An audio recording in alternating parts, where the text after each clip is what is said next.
हिंदी साहित्य के महत्वपूर्ण 20 प्रश्न, और ये प्रश्न LT ग्रेड, TGT, PGT सभी परीक्षाओं के लिए महत्वपूर्ण हैं। तो प्लीज़ वीडियो को पूरा देखें, चैनल को सब्सक्राइब कर लें। महत्वपूर्ण प्रश्न है और आप लोग सब्सक्राइब नहीं करते हैं तो प्लीज़ सब्सक्राइब ज़रूर करें। तो शुरू करते हैं। पहला प्रश्न है, अंग्रेजी ढंग का हिंदी का प्रथम उपन्यास किसे माना जाता है? तो ये माना जाता है परीक्षा गुरु को। Option number B is right answer. प्रश्न नंबर 2, रामानंद को आकाश धर्मा गुरु किसने कहा? शुक्ल ने, हजारी प्रसाद द्विवेदी ने, बच्चन सिंह ने या फिर सुमन राजे ने?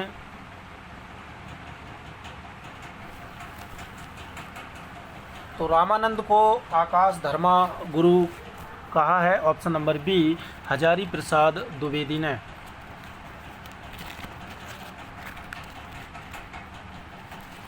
प्रश्न नंबर 3,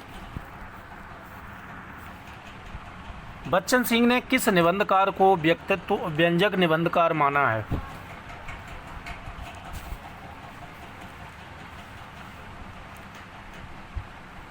तो बच्चन सिंह ने व्यक्तित्व व्यंजक निबंधकार माना है ऑप्शन नंबर बी, बाबू गुलाब राय को। प्रश्न नंबर 4, बयां पत्रिका के संपादक कौन है और वह कहां से निकलती है? तो बयां पत्रिका के संपादक हैं गौरीनाथ और ये गाजियाबाद से निकलती है, इसलिए इसका सही आंसर है ऑप्शन नंबर बी। प्रश्न नंबर 5, छंद प्रकाश के रचनाकार हैं? तो छंद प्रकाश के जो रचनाकार हैं वो हैं ऑप्शन नंबर सी, भिखारी दास। प्रश्न नंबर 6, राष्ट्रभाषा की कुछ समस्याएं और राष्ट्रीय साहित्य तथा अन्य निबंध नामक आलोचनाओं के लेखक हैं?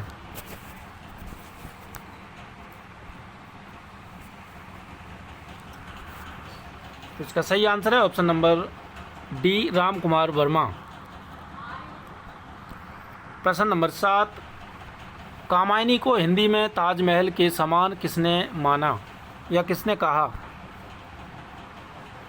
तो कामायनी को हिंदी में ताजमहल के समान कहा है ऑप्शन नंबर बी, सुमित्रा नंदन पंत ने। प्रश्न नंबर 8, भोगो तुम इस भांति मृत्यु को दाग नहीं लग पाए, तुम मिट्टी में नहीं मिट्टी तुम में विलीन हो जाए। उपयुक्त पंक्तियों के रचयिता कौन है?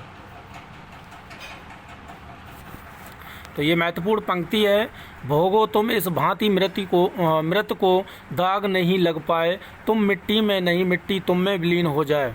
तो ये पंक्तियां हैं ऑप्शन नंबर सी या 3 श्याम नारायण पांडे। प्रश्न नंबर 9, सैद्धांतिक समीक्षा की प्रथम पुस्तक साहित्यालोचन के लेखक हैं?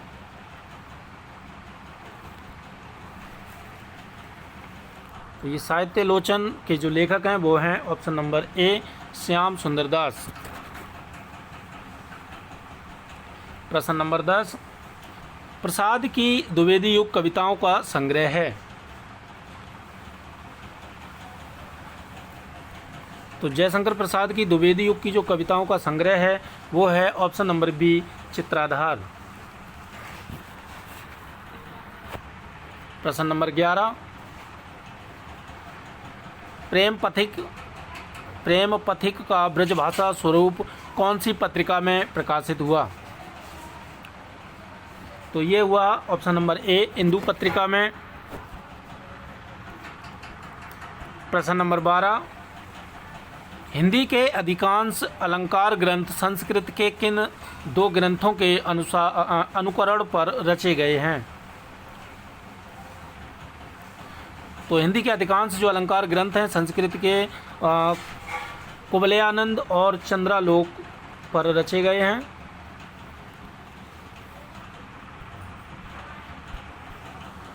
प्रश्न नंबर 13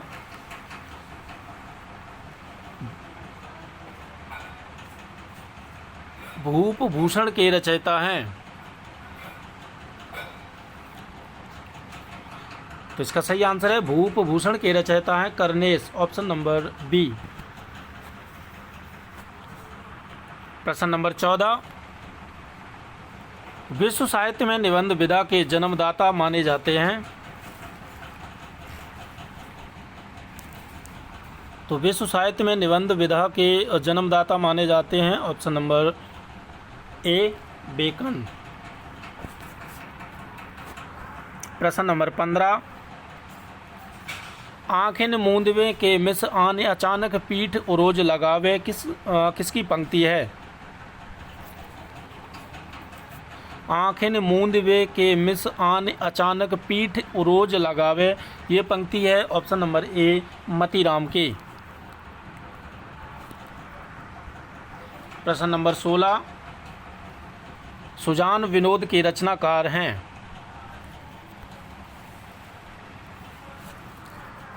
तो सुजान विनोद के रचनाकार हैं, ऑप्शन नंबर सी देव। प्रश्न नंबर 17, सूर सूर तुलसी शशि उड़गन के शब्दास पंक्ति किसकी है।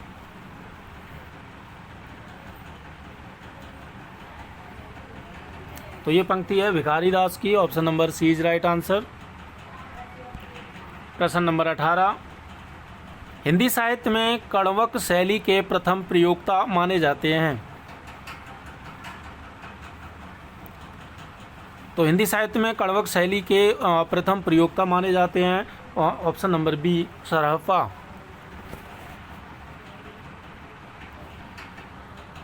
प्रश्न नंबर 19,